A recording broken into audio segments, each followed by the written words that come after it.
A Rússia consegue, talvez o avanço mais significativo desde o início dos conflitos. A região de Lugansk está praticamente perdida, e eu vou contar para vocês o porquê.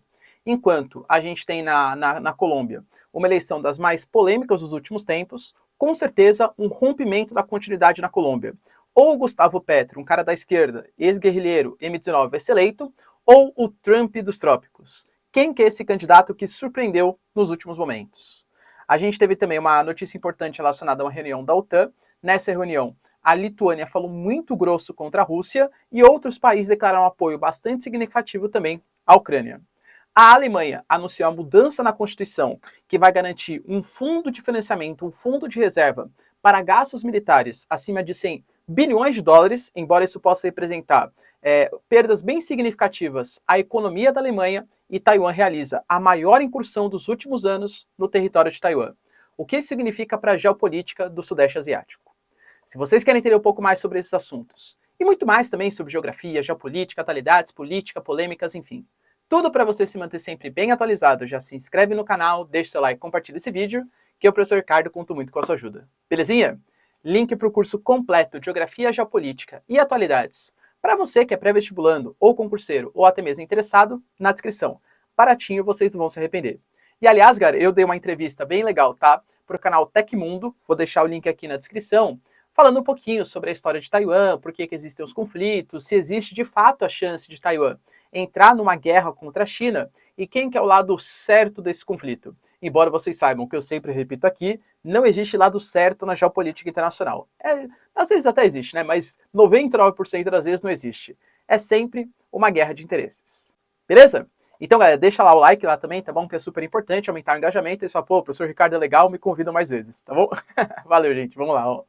Seguinte, a gente teve uma notícia bem importante hoje relacionada, talvez o avanço mais importante militar da Rússia nos últimos meses.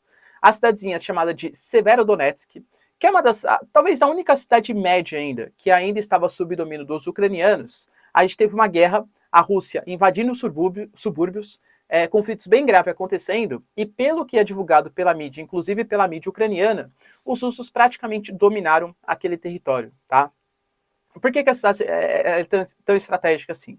Porque a Rússia, ela estava tendo muita dificuldade de conseguir transpassar essa região. A gente não pode esquecer que nos conflitos, ainda mais numa guerra acontecendo um exército contra o outro, existe alguns acidentes geográficos, por exemplo, que podem ser fatores decisivos para a vitória de um país ou de outro. E nesse momento, o riozinho que atravessa a região, que é o rio Donetsk, ele estava sendo como se fosse um fator limitante para o avanço. A Rússia ela conseguia avançar até o rio Donetsk e não conseguia passar para o outro lado. Pois dominando a cidadezinha de Severodonetsk, praticamente domina a região mais a leste do rio. Isso vai facilitar a construção de pontes, passagem para outros territórios, e isso vai facilitar, inclusive, a dominação de toda a região de Lugansk, inclusive chegando até Kramatorsk, que aí sim é uma cidade bem mais importante, né? O que isso significa? Que nesse momento, Lugansk, pelo menos estrategicamente, está praticamente dominada.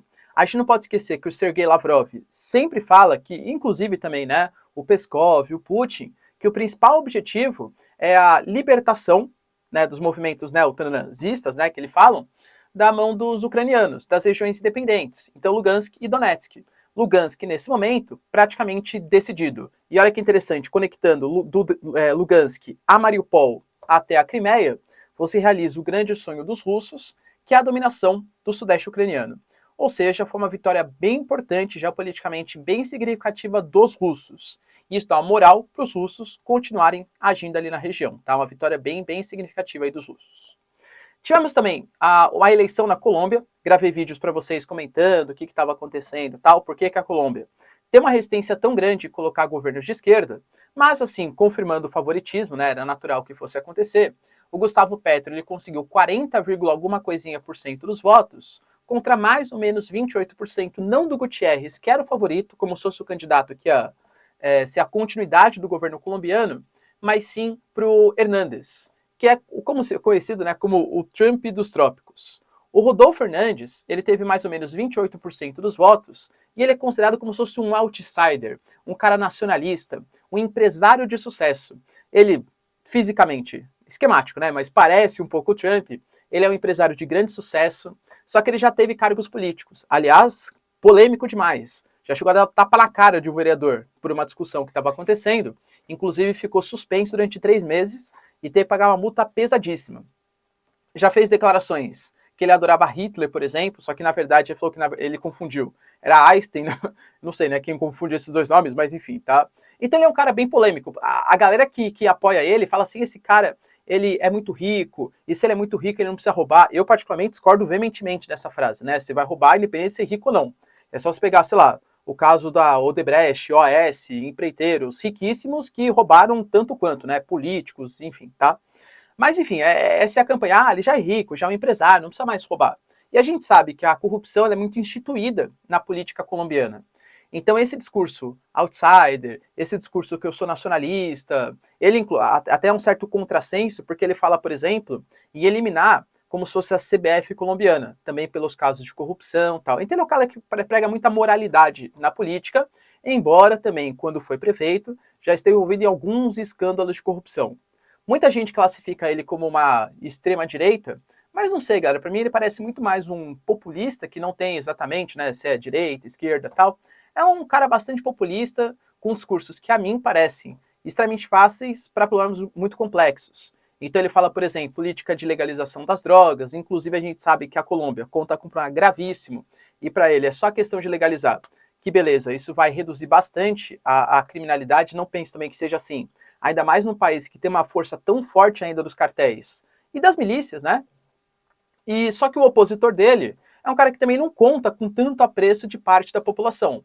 A gente tem, por exemplo, o Gutierrez, que fosse o terceiro colocado, com 22% dos votos, já anunciando apoio à candidatura do Hernandes, do Trump dos trópicos. Então isso pode fazer, galera, 22 mais 28, talvez 50%, pode ser que esse cara seja eleito, em contraposição, por exemplo, ao Gustavo Petro. Inclusive porque soltaram notícias hoje que o Gustavo Petro ele pode ser julgado pela justiça espanhola por estar associado a sequestro de jornalistas.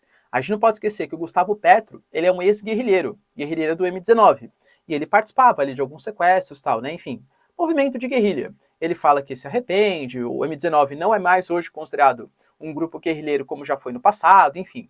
Mas ainda hoje algumas marcas elas são bem significativas.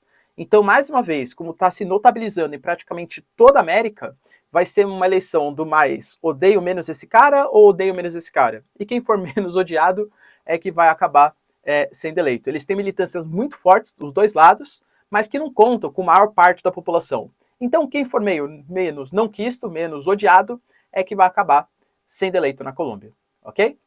Hoje tivemos uma reunião importante também na OTAN, e nessa reunião, a Lituânia, país que pertencia à antiga União Soviética e faz parte dos países bálticos, lembrando que a OTAN está realizando nesse momento exercícios aéreos no Mar Báltico, segundo eles, exercício de rotina, mas a gente sabe, né, a rotina ali bem próximo da Rússia, Estados Unidos participando, enfim, né, é passar uma mensagem, claramente é passar uma mensagem.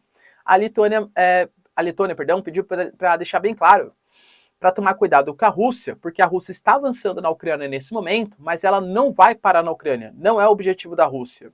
Não citou exatamente quais são os objetivos, mas muito possivelmente, segundo os países bálticos, é dominar tudo que um dia já foi União Soviética e conter o avanço do imperialismo da OTAN. Dentro desse momento, uma série de líderes, inclusive o Pedro Sánchez, da Espanha, declarou que a Ucrânia, por mais que não esteja na OTAN, pode contar com apoio irrestrito e também serviu para mostrar as duas candidaturas oficiais, tanto de Suécia como Finlândia, para adesão ao bloco. Lembrando que a Turquia, pelo menos até o momento, continua barrando a entrada desses dois países. E se não há consenso, não há entrada nem de Finlândia, nem da Suécia. Ok? A Alemanha hoje anunciou uma mudança na sua Constituição. A Alemanha, que é um país não belicista desde o final da Segunda Guerra Mundial, por tudo que o nazismo praticou na Alemanha, né, a gente sabe o que aconteceu. A Alemanha, ela acabou reduzindo muito os seus investimentos na parte bélico-militar e dependia muito da OTAN. Inclusive, a Angela Merkel era bastante criticada pelo Trump, porque não só a Merkel, né? Existe uma certa convenção dentro da OTAN que os países têm que investir na formação de exército, mandar financiamento para a OTAN, pelo menos 2% do seu PIB. Os países europeus, numa situação de relativa paz, presença da ONU, órgãos multilaterais, se recusavam a fazer esses investimentos. Acho que a situação mudou agora, né? A Alemanha, inclusive, anunciou um fundo de mais de 100 bilhões de dólares para fazer esse investimento chegar a praticamente 2% do seu PIB e, claro, reforçar a sua defesa. Lembrando que do ponto de vista territorial, a gente passa, ó, Rússia, Ucrânia, Polônia, Alemanha.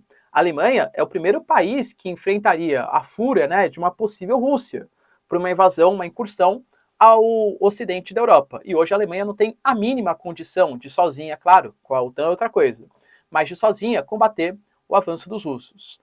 Então é uma coisa bem importante. Lembrando que nesse momento a Alemanha está com uma baita inflação, um crescimento econômico paralisado, Olaf Scholz com uma queda de popularidade bem grande, e para conseguir fazer esse fundo, vai ter que se endividar, vai ter que fazer dívida. Se vai se endividar, isso representa maiores gastos públicos, uma previsão não só na Alemanha, mas da zona do euro, por exemplo, de uma inflação, uma queda da confiança dos investidores estrangeiros na União Europeia como um todo, ou seja, economicamente é bastante grave, mas o hard power, a parte política, militar, obviamente está falando muito mais alto nesse momento. E para finalizar aqui o nosso vídeo, inclusive novamente recomendo, vá lá no canal do Tecmundo, depois que ver o vídeo aqui, hein, não vai sair do meio, que eu dei uma entrevista completinha sobre o caso de Taiwan, mas Taiwan fez mais uma vez uma incursão militar, aliás, a China, né, uma incursão militar no espaço aéreo de Taiwan. Inclusive, foi a maior incursão do ano, tá? Com uma série de naves, e aí, basicamente, eles fizeram essa incursão, viram qual foi o tempo de resposta que Taiwan teve, né, para conseguir fazer a expulsão, mobilizar todas as suas tropas de defesa antiaérea e tal, e esse tempo ele foi relativamente rápido. Os chineses recuaram, deram a volta e abandonaram o espaço aéreo de Taiwan. Isso é muito mais uma mensagem ao que o Biden tinha falado na semana passada, quando fez a visita ao Sudeste Asiático, que qualquer tipo de ataque da China a Taiwan teria uma resposta no mesmo momento, e uma resposta, uma defesa militar por parte dos Estados Unidos, tá?